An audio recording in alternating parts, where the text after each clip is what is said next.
ሰላም ጤና ይስጥልን በመላው ዓለም የምትገኙ የተወደዳችሁ የሮሃ ቲቪ ተከታታዮች የካቲት 25 2018 ዓ.ም የረፋድ ዜናዎችን ይዘንላችሁ ቀርበናል። አፋብን በኦሮሚያ ክልል አርሲ ዞን በንጹሃን ላይ ታጣቂ አሰማርቶ ጭፍጨፋ የሚፈጽመው ብልጽግና ነው ሲል ገልጿል። ዝርዝር ግንባር መረጃም ይዘናል። አብይ አህመድ በትግራይ ጦርነት እንደሚጀመር ሲጠቁሙ ህወሓት ደግሞ መከላከያ ክልላችንን አይረግጥም ብሏል። ህወሓት ስለመከላከያው መግባት ያለው ነገር አለ። የኤርትራ ባለስልጣናት በአሰብና በናቅፋ ተከታታይ ጉብኝቶችን እያደረጉ መሆኑን እየገለጹ ነው። እስራኤል በሊባኖሱ ሄዝቦላ ላይ ጥቃቷን ስታፋፍም ሳውዲ ያለው የሲአይኤ ቢሮ በኢራን ጥቃት ተመቷል። ውድ አድማጭ ተመልካቾቻችን አብራችሁ ልትቆዩ ከፈቀዳችሁ እነዚህ መረጃዎች በዝርዝር የምናሰማችሁ ይሆናል። የሮሃ ቲቪ ወቅታዊና ሀቀኛ መረጃዎች እንዲደርሷችሁ ቻናሉን ሰብስክራይብ፣ ላይክ እና ሼር በማድረግ አሁኑኑ ቤተሰብ ይሁኑ።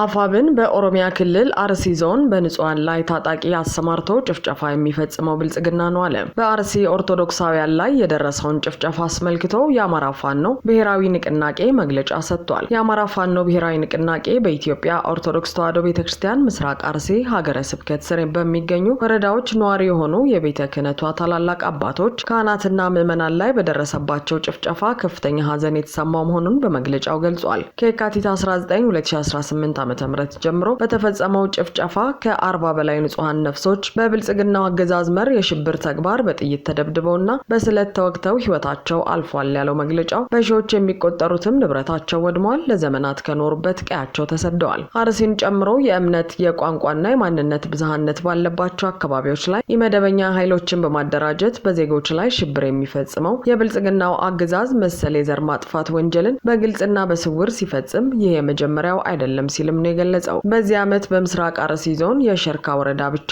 ከ164 በላይ ኦርቶዶክሳውያን በተመሳሳይ መንገድ ተገድለዋል። በርካታ ምዕመናንም የደረሱበት አይታወቅም በማለትም አክሏል። በመሆኑም ይህ ጉዳይ ለህዝብ ጆሮ እንዲደርስ ያደረጉ የሚዲያ አካላትንና የተፈጸመውን የሽብር ተግባር ያወገዙ የፖለቲካ ኃይሎችን እያመሰገንን ጨፍጫፊውን የብልጽግና ስርዓት ለማስወገድ እየታገላችሁ ያላችሁ የኦሮሞ የፖለቲካ ኃይሎችና ተጽዕኖ ፈጣሪ ፖለቲከኞች መሬት የወረደ ትግል በማድረግ በኦሮሚያ ክልል የሚኖረው አማራ ህዝብ ህልውናው እንዲከበር የበኩላችሁን እንድታደርጉ ሲል ጥሪ አቅርበዋል። የሀገር ውስጥና ዓለም አቀፍ የሰብአዊ መብት ተቋማት ማንነትንና ሃይማኖትን መሰረት ያደረገው መንግስት መር ጭፍጨፋ በዝምታ ማየታቸው ከመተባበር ተለይቶ የማይታይ በመሆኑ አሁኑን ጨምሮ ከዚህ በፊት የተፈጸሙት የሽብር ተግባራት ተጣርተው በአገዛዙ ላይ ዲፕሎማሲያዊ እርምጃ እንዲወሰድ ግፊት እንድታደርጉ ሲል ጠይቋል። በመጨረሻም ይህንን ብሔርና ሃይማኖትን መሰረት ያደረገ መንግስታዊ ግድያ አዳዲስ ገዳይ ዩኒቶችን በማቋቋም የሚፈጽመውና የሚያስፈጽመውን የብልጽግና አገዛዝ በማስወገድ ሀገራችንን ከቀውስና ከሽብር አገዛዝ እናላቅ በሚል ጥሪ አቅርበዋል። ይህ በእንዲህ እንዳለ አፋብን ቴዎድሮስ የአብይ አህመድን ሰራዊት በየአውደ ግንባሩ እንደ አገዳ እየሰበር ነው ሲል ገልጿል። ባለፉት ጥቂት ቀናት ብቻ በሰሜን ጎጃምና በአዊ ዞኖች ብቻ አደረኩት ባለው የተቀናጀ ማጥቃት በርካታ መሳሪያዎችን መማረኩን አስታውቋል። በጎጃም በጃዊና ዳንግላ ወረዳ አንድ ዲሽቃ የዲሽቃ አፈሙዝ ከበርካታ ተተኳሽ ጋር 3 ብሬን 2 ስናይፐር 90 ክላሽ 22 ቦምብ 22 መከላከያ ሰራዊት ተማርከዋል። በኩምብር 200 ክላሽ 10 ብሬን 4 ስናይፐር 2 ዲሽቃ መገናኛ ራዲዮ 50 ሺህ ጥይት 150 የእጅ ቦምብ እንዲሁም አዋጊ መኮንኖችና ተዋጊዎች ተማርከዋል። በትናንትናው ዕለት የፋግታ አውደ ግንባር ደግሞ 36 ጥቁር ክላሽ 20 ሺህ ጥይት ብዛት ያለው ቦምብ እና ወታደራዊ ቁሳቁስ ተማርከዋል። በድምሩ 326 ክላሽንጎፍ 13 ብሬን 6 ስናይፐር 2 ዲሽቃና 1 የዲሽቃ አፈሙዝ እንዲሁም ሌሎች በርካታ ቁሳቁሶች ተማርከዋል። አብይ አህመድ በትግራይ ጦርነት እንደሚጀመር ሲጠቁሙ ህወሓት ደግሞ መከላከያ ክልላችንን አይረግጥም ብሏል። አብይ አህመድ በትግርኛ ቋንቋ በአገዛዙ ልሳኖች በኩል ባስተላለፉት መልእክት ለትግራይ ህዝብ አዛኝ መስለው በመቅረብ ሲለማመጡ ታይተዋል። አብይ በዚህ ቃለ መጠይቃቸው የትግራይ ህዝብ ከጦርነት ይልቅ ሰላምና ልማት ይገባዋል ሲሉ ተደምጠዋል። አብይ ጦርነት አልፈልግም የሚል ንግግር በሚዲያ ካሰሙ ዝግጅታቸውን አጠናቀው ጦርነት ሊከፍቱ መሆኑን ያለፈ ታሪካቸው ያስረዳል። ነገር ግን አብይ የትግራይን ህዝብ በጀት ከልክለው ባንኮቹን ገንዘብ እንዳይኖራቸው አድርገው ነዳጅ ወደ እንዳይገባ አድርገው ነው ይህን የሚሉት። ከዚያም በተጨማሪ ያላቸውን ጦር ሁሉ ወደ ትግራይ አስጠግተውና ጦር ሊያዘምቱበት ዝግጅታቸውን ከጨረሱ በኋላ ፕሮፓጋንዳ ሊሰሩ ባሰቡበት ወቅት ያደረጉት ንግግርም ነው። በክልሉ ወጣቱ ስልጣን መረከብ አለበት ያሉት እኚህ ሰው በትግራይ ክልል ሰላም እንዲሰፍንና ዳግም ጦርነት እንዳይከሰት ፍላጎት አለኝ ሲሉም ተሰምተዋል። ነገር ግን በመቶ ሺዎች የሚቆጠሩ ወታደሮቻቸውን ወደ ትግራይ ያስጠጉት የገና ጨዋታ ሊያጫው ሊያጫውቷቸው ነው ወይ የሚለውን መመለስ አይችሉም። አብይ አህመድ ህወሓትን ቆሞ ቀር ለአዲስ አስተሳሰብ በሩን ያልከፈተ ለጦርነት እየተዘጋጀ ያለ ሲሉ የገለጹት ሲሆን መንግስታቸውን የፕሪቶሪያውን ስምምነት ለማክበር የሚሰራ ለልማት ለለውጥ የሚተጋ አድርገው አቅርበውታል። ሆኖም ግን በአገሪቱ የትኛውም አቅጣጫ ውጊያ እያደረጉ መሆናቸውን አላነሱም። የኤርትራ መንግስት ከዚህ ቀደም አደረገልን ላሉት ነገር እንደሚመሰገን አንስተው አሁን ግን ጠላት ነው ብለዋል። ከዚህ ቀደም የራሳቸው ህዝብ ላይ የከፈቱት ጦርነት አጋራቸው ስለነበር የኤርትራን መንግስት ያመሰገኑት አብይ አሁን ግን ከጎኔ አልቆመም በማለትም ጠላት አድርገውታል። በሌላ በኩል የትግራይ ክልል ጊዜያዊ አስተዳደር መከላከያ ሰራዊት ወደ ትግራይ እንዲገባ አንፈቅድም ሲል አስታውቋል። ከቀናት በፊት ጀነራል አበባው ታደሰን ጨምሮ ከፍተኛ ወታደራዊ መኮንኖች በጋምቤላ ክልል ተካሄደ በተባለ ውይይት ላይ መከላከያ ሰራዊቱ የቀድሞ ይዞታዎቹን ማለትም የሰሜን እዝ ካምፖችን መልሶ እንደሚቆጣጠርና በኢትዮ ኤርትራ ድንበር ያለውን አካባቢም እንደሚረከብ መናገራቸው ተዘግቦ ነበር።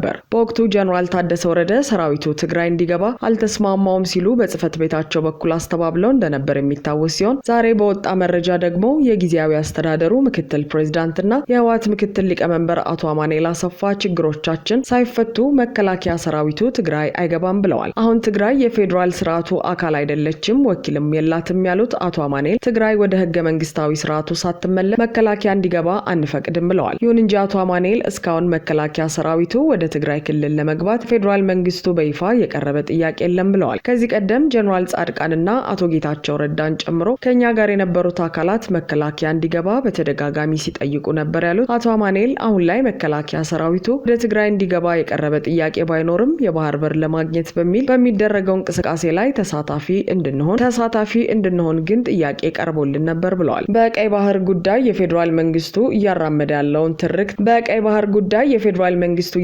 ያለውን ትርክት እንድናራምድ ነው የተጠየቅነው። ምናልባትም ጦርነት ከተነሳ አብረን ከፌዴራል መንግስቱ ጎን ተሰልፈን እንድንዋጋ ነበር የተፈለገው፣ እኛ ግን አልተቀበልነውም ብለዋል። አቶ አማኑኤል ብልጽግና አብረነው ሆነን ፋኖን እንድንወጋም ጥያቄ ቀርቦልን ሆኖም አልተቀበልንም፣ በዚህም ቂም ተይዞብናል ማለታቸው ይታወሳል። የኤርትራ ባለስልጣናት በአሰብና በናቅፋ ተከታታይ ጉብኝቶችን እያደረጉ መሆኑን እየገለጹ ነው። በተባበሩት መንግስታት ድርጅት የኤርትራ ቋሚ መልእክተኛ አምባሳደር ሶፊያ ተስፋማርያም በኤርትራ ስትራቴጂካዊ በሆኑ አካባቢዎች ያደረጉትን ጉብኝት ማጠናቀቃቸውንና ከፕሬዝዳንት ኢሳያስ አፈወርቂ ጋር ውጤታማ ውይይት ማድረጋቸውን ገልጸዋል። አምባሳደሯ በኤክስ ገጻቸው ባሰፈሩት መረጃ ጉብኝታቸው ስትራቴጂካዊቷን የወደብ ከተማ አሰብንና የታሪካዊቷን ናቅፋን ጨምሮ የተለያዩ አካባቢዎችን ያካተተ እንደነበር ጠቁመዋል። አምባሳደሯ በቆይታቸው በአገሪቱ እየተከናወኑ ያሉ የልማት እንቅስቃሴዎችንና የማህበረሰቡን ነባራዊ ሁኔታ መታዘባቸውን ገልጸው ይህም ለሀገራዊ እድገት የሚደረጉ የፖሊሲ የታሪክና የልምድ ትስስሮችን በተጨባጭ ለመረዳት እንዳስቻላቸው ገልጸዋል። የኤርትራ እድገት በፕሮጀክቶች ብቻ ሳይሆን በጋራ ራዕይና በንግግር የሚለካ መሆኑን መገንዘባቸውንም አክለዋል። ጉብኝታቸውን የጨረሱት ከፕሬዝዳንት ኢሳያስ አፈወርቂ ጋር ባደረጉት ውይይት መሆኑን የገለጹት አምባሳደሯ በቆይታቸውም ስለ ስትራቴጂካዊ ቅንጅት፣ ስለ ተግባራት ቀጣይነትና በሀገራዊ ቅድሚያ በሚሰጣቸው ጉዳዮች ላይ ዘላቂ ተሳትፎ ማድረግ ስላለው አስፈላጊነት መምከራቸውን አስታውቀዋል። ልማትና አስተዳደርን ከሩቅ ሆኖ ከመመልከት ይልቅ ሀገሪቱን ወደፊት እያመሩ ካሉ ተቋማትና ህዝቦች ጋር ቀጥተኛ ግንኙነት በማድረግ መረዳት የተሻለ መሆኑንም ገልጸዋል። ከዚህ ቀደምም ፕሬዝዳንት ኢሳያስ አፈወርቂን ጨምሮ የኤርትራ ባለስልጣናት በአሰብ ጉብኝት ማድረጋቸው ይታወሳል። በአንጻሩ የብልጽግና አገዛዝ አሰብን ከኤርትራ አስመልሳለሁ የሚል የመቀስቀሻ ካርድ በመያዝ ከኤርትራ ጋር ውጊያ እንደሚገጥም እየገለጸ ይገኛል። እንዲሁም ከጌታቸው ረዳ እስከ ሬድዋን ሁሴን ያሉ ባለስልጣናቱን ጨምሮ ተከፋይ አክቲቪስቶችን በአሰብ በኩል ወዳለው የቡሬ አካባቢ እየላከ ነው። ከፍተኛ የጦር መሳሪያና ወታደርም በድንበር አካባቢ እያስጠጋና ውጊያ ለመክፈት ዝግጅት እያደረገ መሆኑን በይፋ እያሳወቀ ነው። እስራኤል በሊባኖሱ ሄዝቦላ ላይ ጥቃቷን ስታፋፍም ሳውዲ ያለው የሲአይኤ ቢሮ በኢራን ጥቃት ተመታ። ጦርነቱ 5ኛ ቀኑን ሲይዝ ለኢራኑ ጠቅላይ መሪ አያቶላህ አሊ ኻሜኒ ግድያ የአጸፋ ምላሽ እየሰጠ ያለው ሄዝቦላና እስራኤል አንዳቸው ሌላኛቸው ላይ ጥቃት መሰንዘራቸውን ቀጥለዋል። የእስራኤል መከላከያ ሰራዊት ባወጣው መረጃ ወደ 60 በሚገመቱ የሄዝቦላ ኢላማዎች ላይ ጥቃት መፈጸሙን አስታውቋል። የእስራኤል ጦር የጥቃት ኢላማ እንደሆኑ ከገለጻቸው መካከል የጦር መሳሪያ ማከማቻዎች፣ የእዝ ማዕከላት፣ ሚሳኤል ማስወንጨፊያዎችና ተጨማሪ ሽብር መሰረተ ልማቶች ይገኙበታል። በተጨማሪም ጦሩ በደቡባዊ ሊባኖስ 2 አካባቢዎች ውስጥ በሚገኙ የሂዝቦላ ኢላማዎች ላይ ሌሎች ጥቃቶችን መፈጸሙን አስታውቋል። ሂዝቦላ በበኩሉ በሰሜን እስራኤል በሚገኘው ሃይፋ ባህር ኃይል ጦር ሰፈር ላይ ጥቃት መፈጸሙን ገልጿል። የእስራኤል ጦር ሂዝቦላ ይህንን ካስታወቀ ከጥቂት ጊዜ በኋላ ባወጣው መረጃ ወደ ሀገሪቱ የተወነጨፉ በርካታ ተተኳሾች እየመጡ መሆናቸው እንደታወቀና አብዛኛዎቹ ተመተው እንደወደቁ ተናግሯል። ከእኩለ ሌሊት በኋላ ደግሞ በሊባኖስ መዲና ቤይሩት ውስጥ ከፍተኛ ፍንዳታ መሰማቱን የዜና ወኪሉ ኤኤፍፒ ዘጋቢ ገልጿል። አሜሪካና እስራኤል ጥቃት መፈጸም ከጀመሩበት ቅዳሜ የካቲት 21 አንስቶ ባሉት ቀናት ውስጥ በኢራን ከ1000 በላይ ንጹሃን መገደላቸውን መቀመጫውን በአሜሪካ ያደረገው የሰብአዊ መብት ተሟጋቾች የዜና ወኪል ኢራን ዘግቧል። የዜና ወኪሉ ዘገባ እንደሚያመለክተው ከተገደሉት ሰዎች ውስጥ 181 ያህሉ እድሜያቸው ከ10 ዓመት በታች የሆነ ህጻናት ናቸው።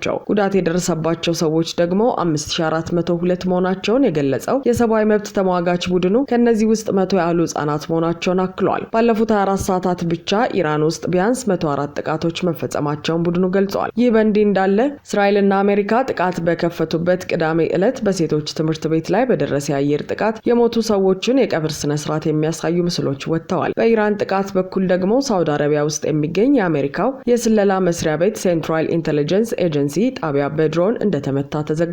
አሜሪካና ሳውዲ አረቢያ በሪያድ የሚገኘው የአሜሪካ ኤምባሲ በሁለት ድሮኖች ጥቃት እንደተፈጸመበት አረጋግጧል። በጥቅሉ መካከለኛው ምስራቅን ባደረሰው ጦርነት ውስጥ ባለፈው ምሽት የተፈጸሙ ጥቃቶችን የሚያሳዩ ዘገባዎች ከኢራን እስከ ሊባኖስ፣ ከኩዌት እስከ የተባበሩት አረብ ኤምራቶች ያካልላሉ። የኢራን መከላከያ እንዳለው ባለፉት ጥቂት ሰዓታት አዲስ ጥቃቶች መሰንዘር ሲቀጥል ከኢራን ሚሳኤሎች መተኮሳቸውን ተከትለው እስራኤል የድንገተኛ ጊዜ ደውል አሰምታለች። በኩዌት መኖሪያ ሰፈር አካባቢ በወደቀ የመሳሪያ ስብርባሪ ሳቢያ የ11 ዓመት ልጅ እንደተገደለች የአገሪቱ ጤና ሚኒስቴር ያስታወቀ ሲሆን የታዳጊዋን እናት ጨምሮ 4 ቤተሰቦቿ ወደ ሆስፒታል መወሰዳቸው ተገልጿል። የተባበሩት አረብ ኤምሬቶች ደግሞ የዩናይትድ ኪንግደም የባህር ንግድ ተቋም እንዳለው ኤምራት በሚገኘው ፉጃራ ወደብ ላይ ምንነቱ ያልታወቀ መሳሪያ ስብርባሪ ወድቋል ሲል አትቷል።